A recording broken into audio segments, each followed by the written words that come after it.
Hello everyone, welcome back to another video. Today I will show you how to remove payment method on Android.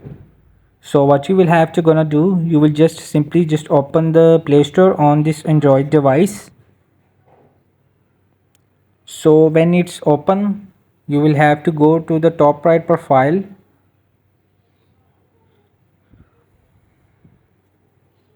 So there is the payment and subscriptions.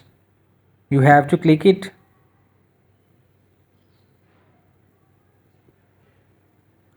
And you will see there is the payment method. And you will see there I will already add it.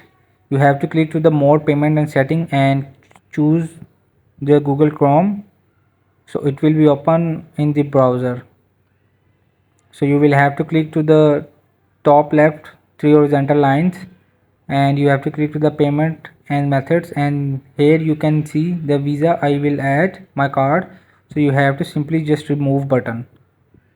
So you will remove payment method. So yes, of course, so it will be removed my payment method. So this is how to remove the payment. If this video help you, please don't forget to like and subscribe and get notified for more videos.